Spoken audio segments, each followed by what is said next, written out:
Hello everyone, welcome my YouTube channel youth competition times history books. प्राचीन इतिहास का ये पार्ट 9 है। इसके 8 पार्ट हम पहले कर चुके हैं। आइए स्टार्ट करते हैं। 6ठी शताब्दी ईसा पूर्व में सामाजिक एवं धार्मिक आंदोलन।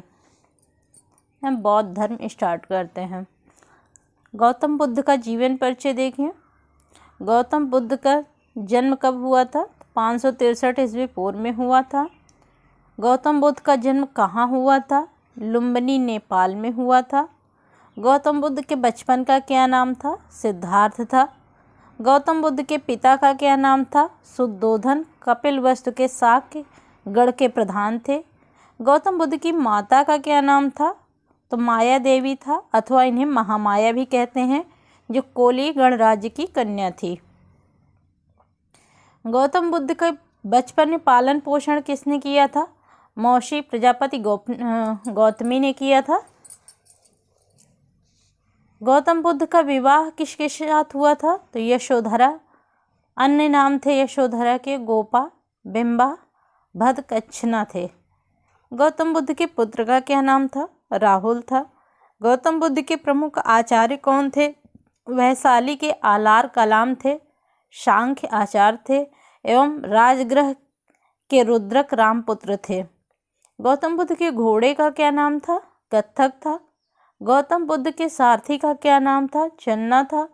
गौतम बुद्ध की मृत्यु किस अवस्था में हुई थी? 80 वर्ष की अवस्था में हुई थी। गौतम बुद्ध की मृत्यु कब हुई थी? 483 ईसा पूर्व में हुई थी। गौतम बुद्ध के बौद्ध ग्रंथों के अनुसार बुद्ध के शरीर त्याग की संज्ञा प्रदान की गई है, महापरिनिर्वाण की संज्ञा प्रदान की गई है। गौतम बुद्ध का महापरिनिर्वाण किस राज्य में हुआ था? तो मल्लगढ़ राज्य में हुआ था। गृह त्याग के पश्चात गौतम बुद्ध ने किस नदी के तट पर अपने आभूषण एवं राजसी वस्त्र उतार कर भिक्षु वस्त्र धारण किया था? तो अनोमा नदी के तट पर जो है इन्होंने राजसी वस्त्र उतार कर और भिक्षु वस्त्र धारण किया था, अनोमा नदी के तट पर। गौतम बुद्ध ने किस आयु में गृह त्याग दिया था? 29 वर्ष की आयु में गृह त्याग दिया था।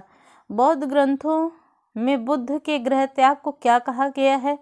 तो बौद्ध ग्रंथों में जो बुद्ध के गृह त्याग को महाभिनिष्क्रमण कहा गया है।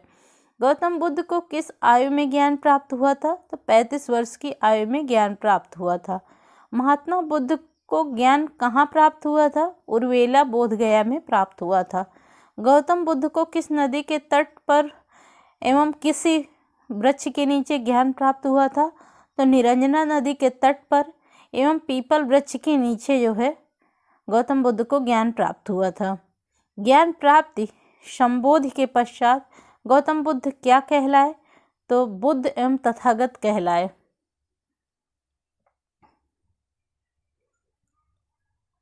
देखिए, ज्ञान प्राप्ति के पश्चात महात्मा बुद्ध ने अपना प्रथम उपदेश कहाँ दिया था? तो ऋषिपत्तनम, सारनाथ, वाराणसी में दिया था। गौतम बुद्ध का प्रथम उपदेश किस नाम से जाना जाता है? धर्म चक्र प्रवर्तन के नाम से जाना जाता है।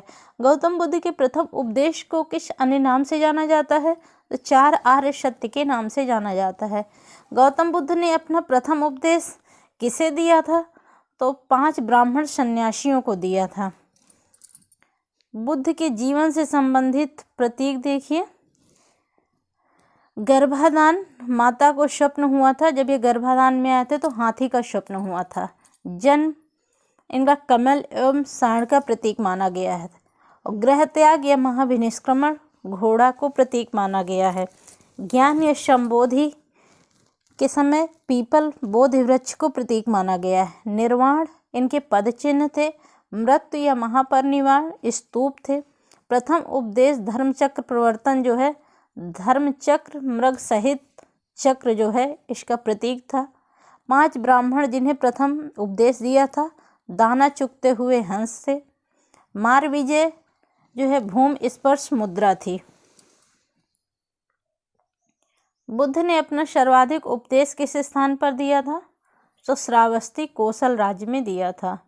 गौतम बुद्ध ने अपने जीवन की अंतिम वर्षा रेस कहाँ बिताई थी? तो वैशाली में बिताई थी। गौतम बुद्ध द्वारा बौद्ध धर्म में दीक्षित किया जाने वाला अंतिम व्यक्ति कौन था? सुभद्र था।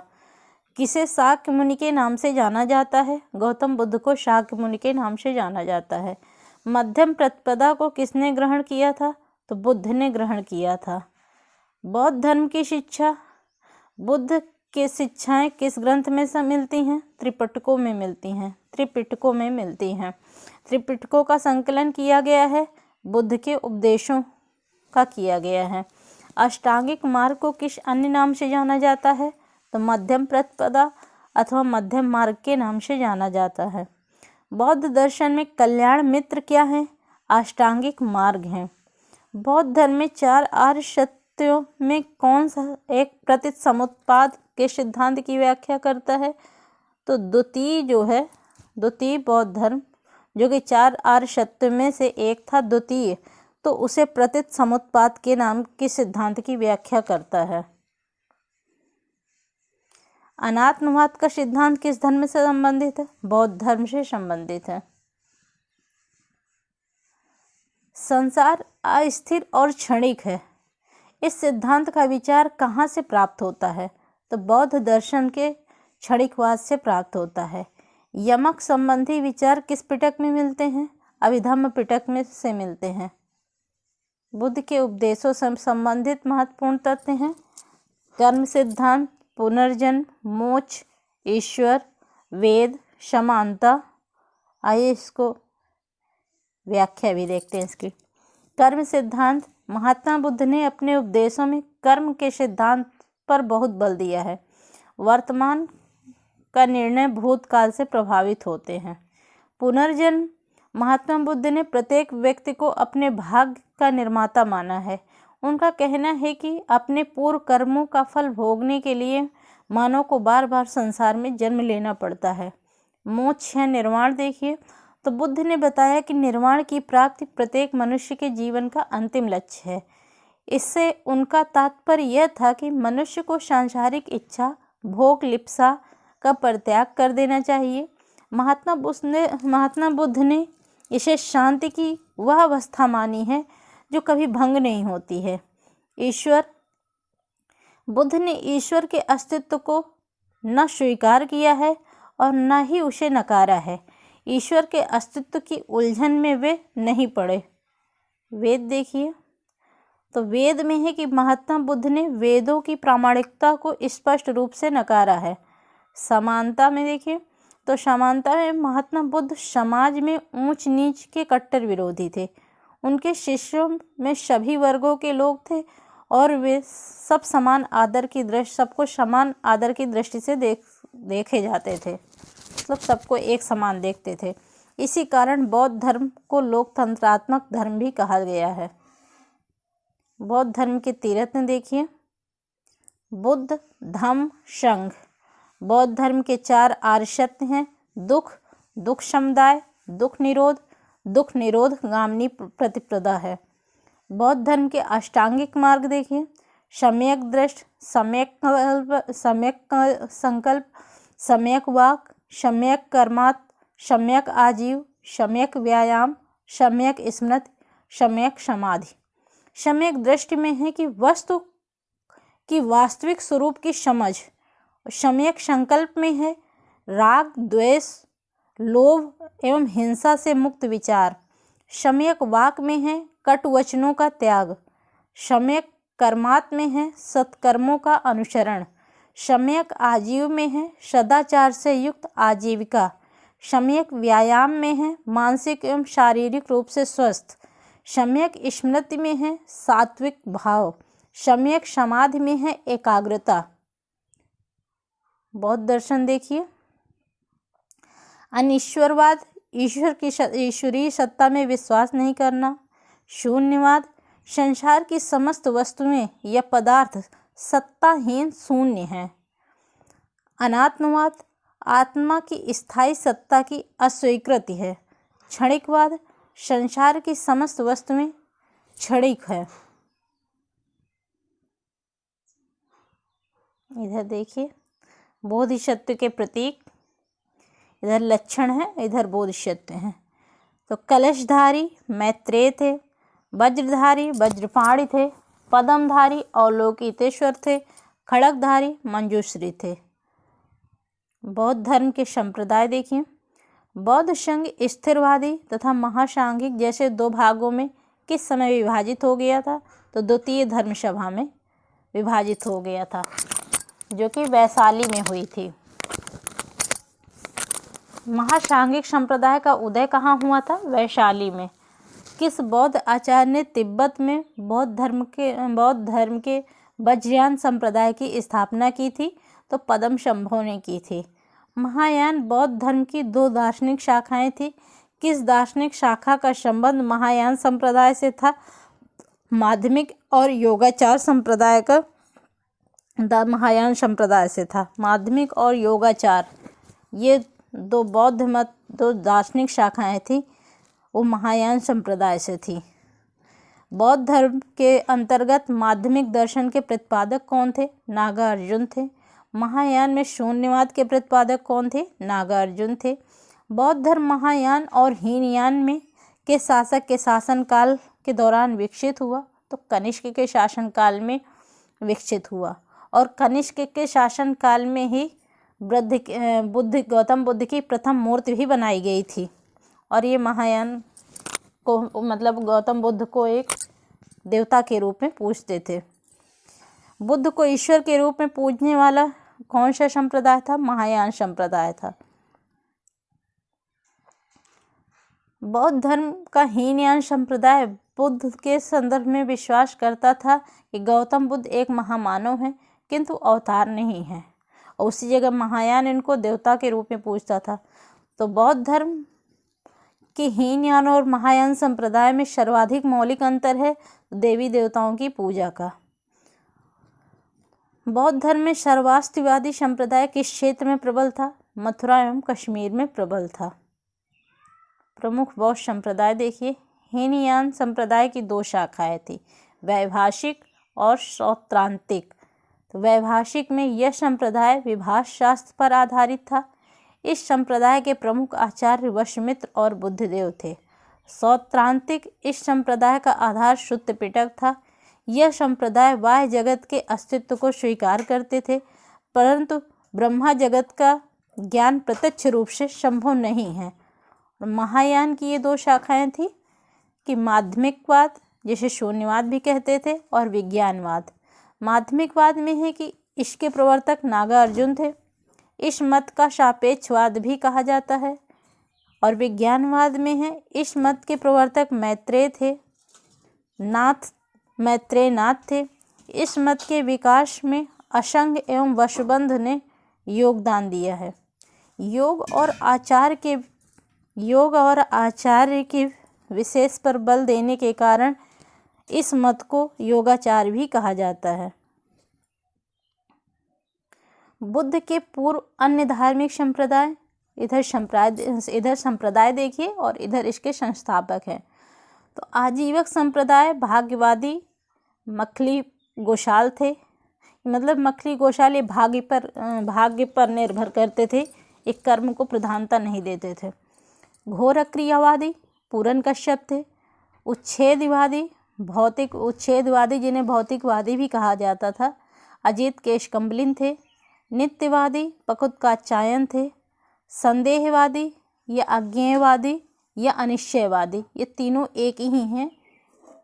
संदेहवादी को अज्ञेयवादी, अनिश्चयवादी भी कहा गया है। तो इसके संस्थापक थे संजय बेठल पुत्र थे।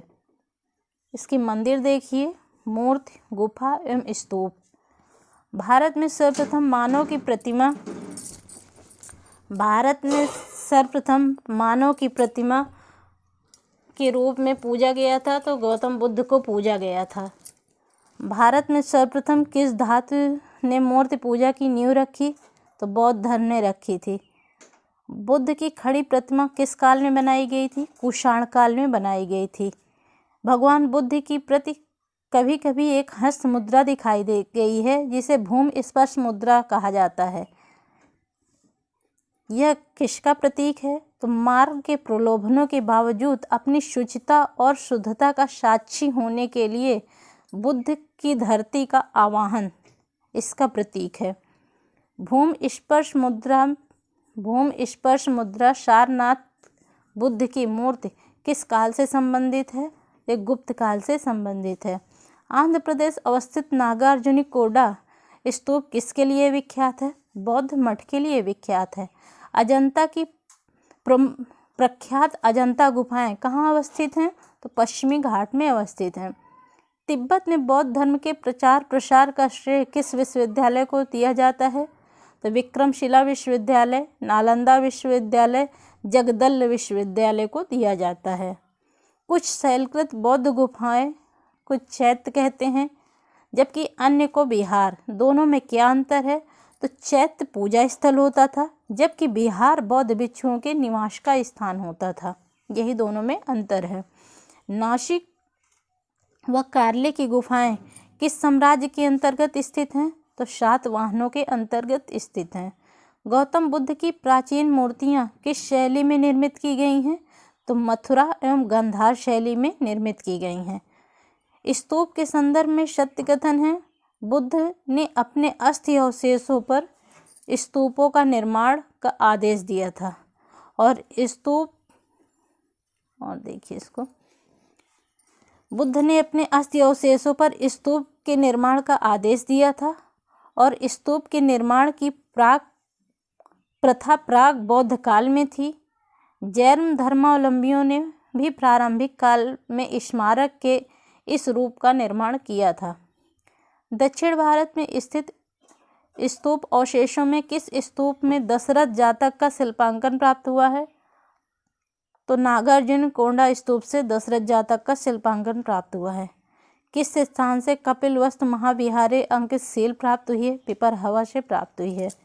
किस शासक ने सर्वप्रथम भगवान बुद्ध को मानवकृति अपनी स्वर्ण मुद्रा पर अंकित कराया था? तो कनिष्क प्रथम ने अंकित कराया था।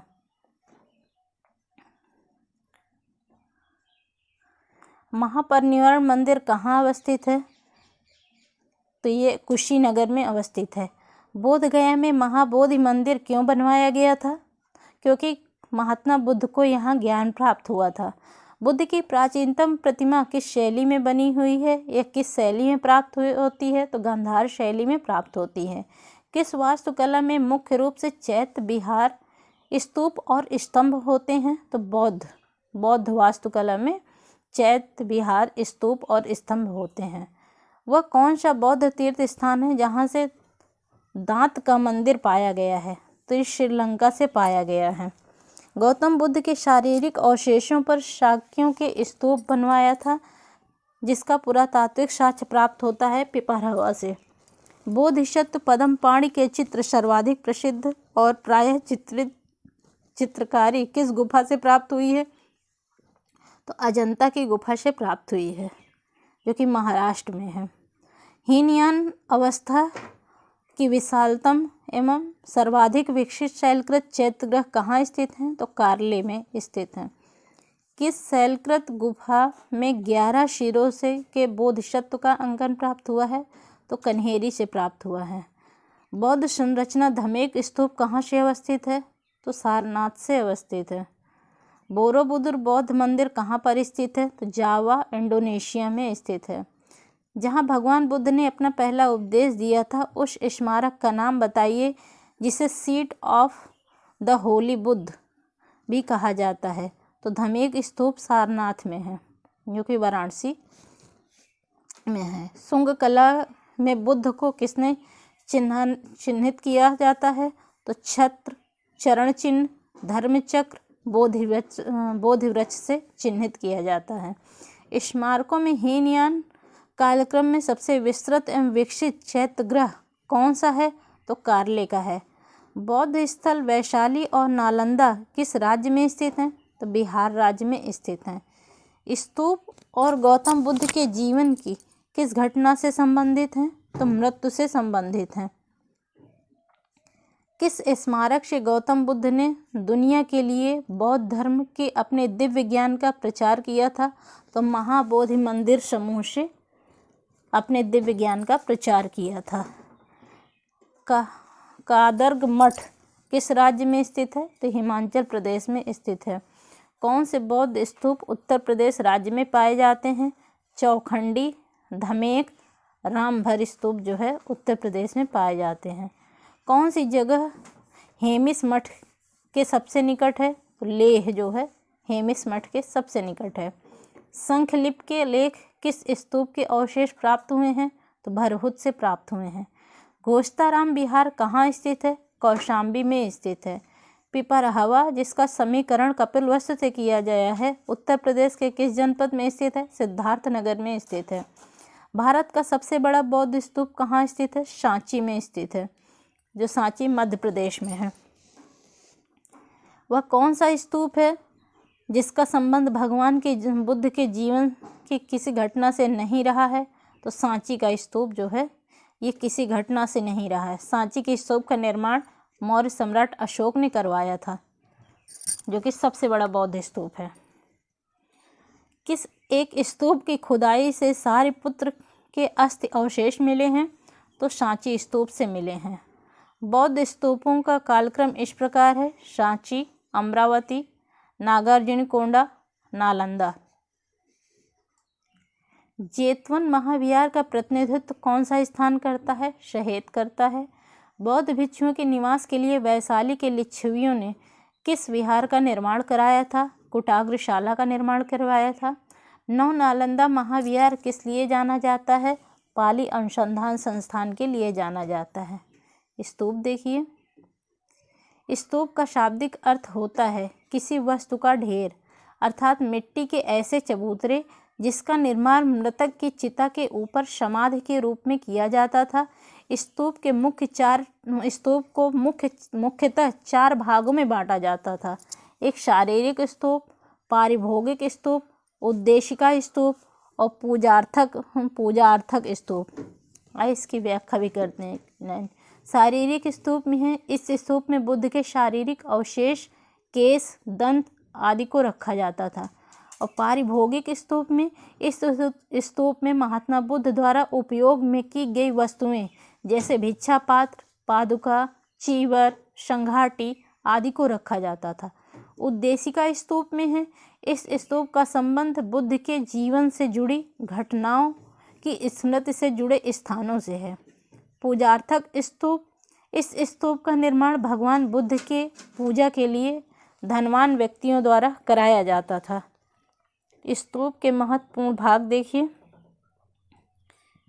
वेदिका रेलिंग, इसका निर्माण स्तूप के बाहरी हिस्से में स्तूप की सुरक्षा के लिए किया जाता था।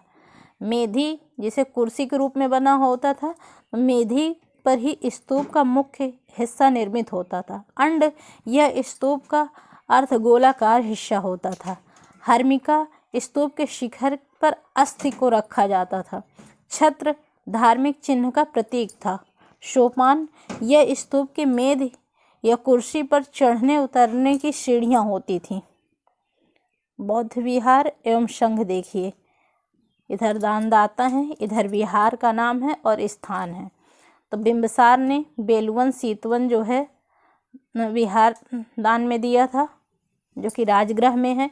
विशाखा प्रसेनजित शासक ने पुब्बाराम पूर्वाराम विहार दान में दिया था, जो कि राजगृह में है। अनाथ पिंडक सुदत्त राजा ने जेतवन विहार दान में दिया था, जो कि श्रावस्ती में है। न्योग्रोथ तथा मल्लिका ने न्योग्रोधाराम मल्लिकाराम जो है ये बिहार दान में दिया था, जो कि श्रावस्ती में है। श्रेष्ठ घोषित उदयन शासक ने घोषताराम पावरिया आम्र विहार जो है दान में दिया था, जो कि कौशाम्बी में स्थित है। आम्रपाली ने आम्रपालीवन विहार दान में दिया था और ये कि वैशाली में स्थित है। इधर प्राचीन स्मारक देखिए, इधर इससे संबंध विशेषताएं देखिए। सांची स्तूप शारिपुत्र तथा मुदगलायन के अस्थि अवशेष हैं। नालंदा में सबसे ऊंचा बौद्ध स्मारक है। जुन्नार जो है वर्तुल विन्यास वाला चैत्य गृह है। एलोरा जो है हिंदू, बौद्ध एवं जैन धर्मों का प्रतिनिधित्व करता है।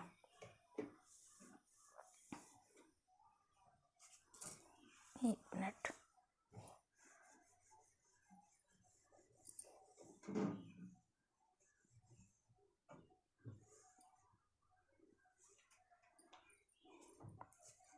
इधर देखिए, इधर बौद्ध संगीत से संबंधित तथ्य देखिए।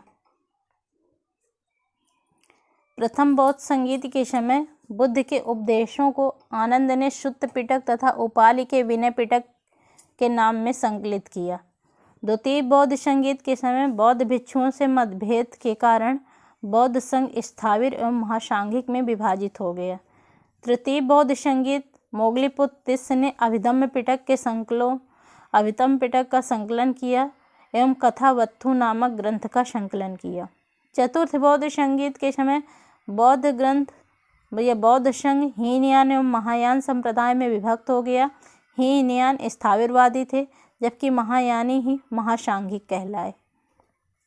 इधर बौद्ध संगीतियाँ देखिए। प्रथम बौद्ध संगीत राजगृह सप्तपर्णी गुफा में हुई थी, 483 ईस्वी पूर्व में हुई थी। इसके अध्यक्ष महाकश्यप थे और ये अजातशत्रु के शासनकाल में हुई थी। द्वितीय बौद्ध संगीत वैशाली में हुई थी, 383 ईस्वी पूर्व में हुई थी। शावक मीर सर्वकामी इसके अध्यक्ष थे और कालाशोक के शासनकाल में हुई थी। तृतीय बौद्ध संगीत पाटलिपुत्र में हुई थी, 247 ईसा पूर्व में हुई थी और मोगलीपुत्र तिस्स के शासनकाल में हुई थी। मोगलीपुत्र तिस्स अध्यक्ष थे, अशोक के शासनकाल में हुई थी। चतुर्थ बौद्ध संगीत कुंडलवन कश्मीर में हुई थी, ईसा की प्रथम शताब्दी में हुई थी और इसके अध्यक्ष वशमित्र थे एवं अश्वघोष जो है इसके उपाध्यक्ष थे और कनिष्क के शासनकाल में हुई थी। इधर बौद्ध साहित्य देखिए। बौद्ध संगीतियों में संकलित किए गए ग्रंथ को त्रिपिटक कहा गया है, जिनकी संख्या 3 है: सुत्त पिटक, विनय पिटक, अभिधम्म पिटक। सुत्त पिटक में इस पिटक में महात्मा बुद्ध के उपदेश एवं वचनों का संग्रह किया गया है। विनय पिटक में इस पिटक में संघ संबंधी नियम तथा दैनिक जीवन संबंधी आचार विचार विधि निषेधों का आदि का संग्रह है। अभिधम्म पिटक में इस पिटक में बौद्ध धर्म के दार्शनिक सिद्धांतों का संग्रह मिलता है। महायान शाखा का साहित्य किस भाषा में लिखा गया है? संस्कृत भाषा में लिखा गया है। महेंद्र वर्मन द्वारा रचित मत्तविलास प्रहसन किस संप्रदायों का उल्लेख किया गया है? बौद्धों एवं कपालिकों का उल्लेख किया गया है। सर एडविन अर्नाल्ड की पुस्तक द लाइट ऑफ एशिया किस पुस्तक पर आधारित है? तो ललित विस्तार पुस्तक पर आधारित है। वज्रछेदिका नामक ग्रंथ बौद्ध धर्म के किस संप्रदाय से संबंधित है? महायान संप्रदाय से संबंधित है। सुवर्ण प्रभा सूत्र पुस्तक किस धर्म से संबंधित है? बौद्ध धर्म से संबंधित है। बौद्ध धर्म से संबंधित रचना है बावेरु जातक, दशरथ जातक एवं शिव जातक। ये शिवी जातक है। किस बौद्ध ग्रंथ में अनेक प्राचीन लिपियों की सूची मिलती है? तो ललित विस्तार बौद्ध ग्रंथ से अनेक प्राचीन लिपियों की सूची मिलती है। महायान संप्रदाय का सर्वाधिक महत्वपूर्ण ग्रंथ कौन सा है? प्रज्ञापारिता है। इसके आगे का नेक्स्ट पार्ट हम कल लेके आते हैं। तब तक आप इसको रिवीजन करिए, जो कि ऑल एग्जाम के लिए बेहद महत्वपूर्ण है, क्योंकि सारे क्वेश्चन 1 लाइनर हैं। इसका नेक्स्ट पार्ट कल लेके आएंगे। Okay, thank you so much.